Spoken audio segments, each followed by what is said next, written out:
Well, without getting too far off topic, I guess we can probably go ahead and start talking about week one of Havoc League play, um, uh, including both Main League and Academy League. Um, Obviously, I'm a little biased as far as Main League stuff goes, but I'm curious, Benji, was there anything that happened in Main League week one that kind of was out of the norm for you, or anything specific that you wanted to reference from that? Uh, I think that most of it went according of the teams that we expected to, as we talked about last week, that we expected to win or at least take their matches and definitely won, and the teams that I expected to lose at least, but maybe not other people expected to lose did lose. So nothing out of the norm for me, but could be different for other people. Absolutely. What about you, Luke? I know that you're the resident expert, and I guess you have a better grasp on some of these teams' abilities going into some of these matches than maybe some of the players like me or Benji, because we just kind of have this ego of, well, I'm on my team and my team's always going to win. But was there anything? Were there any upsets or surprises out of week one that you saw? Yeah, so for Academy, I think the biggest thing is Havoc Pink have their first series loss. They were completely undefeated in Split 1, Havoc Pink, in the Academy League. They won all 7 round-robin matches, and then they won every match in the Split 1 playoffs as well. But then they actually just weren't able to participate in Week 1, so they technically have their first official loss in the first week of Split 2. So Havoc Pink going to be a little sad about that. They did come back to win in Week 2. Managing to take on one of the new teams, beating Havoc Teal 3-1 in the second week. But I actually do have a question for y'all. Do you guys think it's fair to say that Havoc Pink have received that first loss if it was from a forfeit? Like, technically they did get that first loss, but they're still undefeated when they actually play. What are y'all's thoughts on that? I mean, what I guess I'm kind of confused by the wording of your question. Are you asking, like, realistically, have they lost yet, Yeah, or real, is it like, just yeah, thinking like, of the in standing? your opinion, could you validly say they're still undefeated if their only loss is because they had to forfeit? Hmm, that's a difficult question, man. I mean, realistically, the realist side of me wants to say no, Yeah. they haven't lost. But as somebody who tries to help organize with tournaments and league play and stuff like that, at the end of the day, a forfeit's a forfeit, and it's going to reflect on your record. I mean, if you're playing in the NFL and you're in an NFL team and your whole team just can't play a game and the NFL hands out a forfeit, you're not going to have. It's not that the NFL is going to give you a pass when you're comparing standards to see who's going to the playoffs for a Super Bowl chance. They're going to say, well, you have a forfeit. It's a loss is a loss. So, um, realistically, no. But at the same time, as somebody whose team had to forfeit this past week in week two, that's just the unfortunate side of if you can't get your players there to play, then you don't deserve the undefeated record, and officially, in my opinion. What about you, Benji? I think that I'd have to go with because yeah, of course it's a forfeit and maybe you don't deserve that, but it still proves that it doesn't prove that anybody can really beat you because the forfeit, of course, you weren't able to show up to the match or whatever happens, but you still have that record of those games prior where you were playing so good that nobody could take that off you. So that still kind of stands even if the forfeits do come in. Yeah, I think you make a good point there. Like, as far as like, if you had another team and there's two teams that are equally battling for like this undefeated spot, and let's just say they both just haven't met up yet, and one of the teams has a forfeit one week, the other team that didn't have that forfeit is still going to be undefeated, and they're going to take that rightful. Well, they're the undefeated team now. They're the sole undefeated team.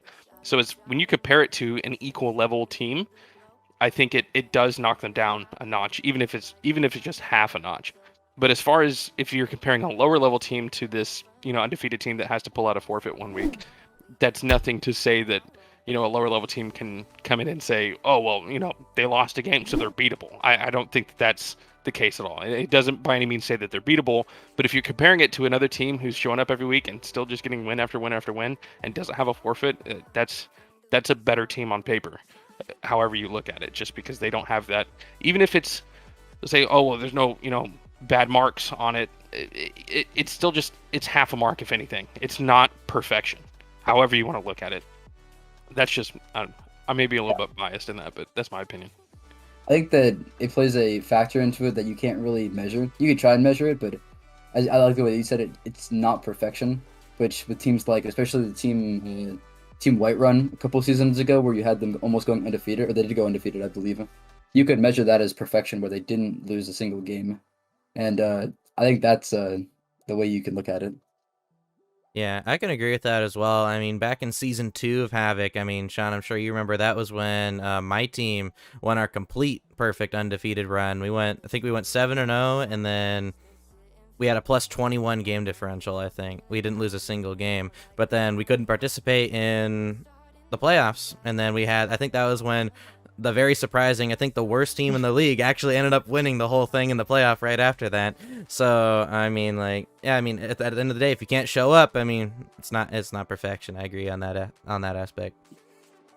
Absolutely. I mean, and that's people talk about when you have these top tier teams that are going undefeated, and they're just so much better than the competition, or maybe if they're not even just better, but they're just showing up that split, that they're just consistently playing at a somewhat of a level above the rest of the competition.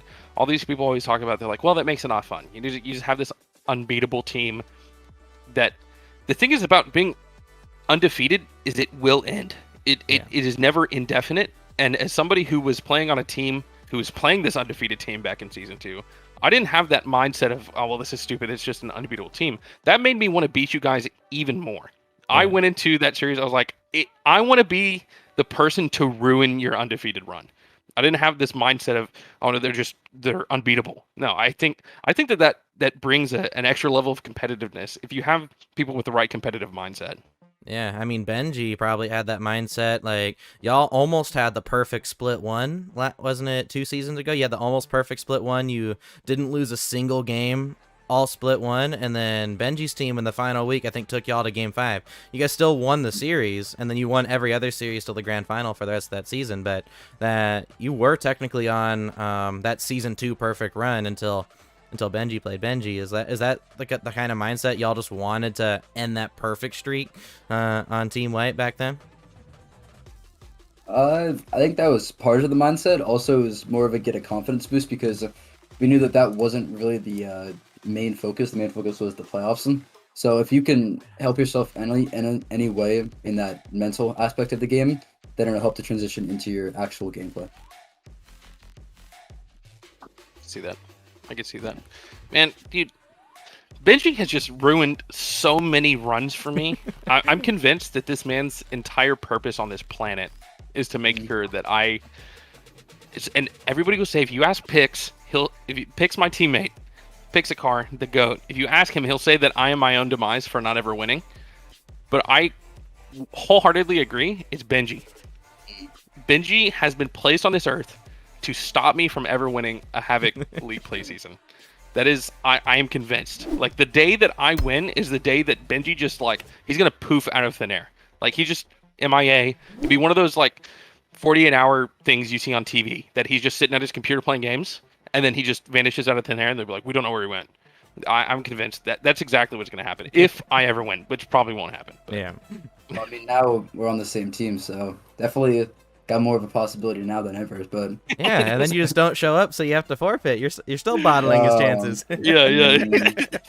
See, the thing is instead of losing to you, I just lose because of you. That's what it is. Yeah. Bro said, let me cook. Okay. I guess we can start talking about week 2 a little bit more. We didn't talk on week 1 so much, but I guess there wasn't really a whole lot that was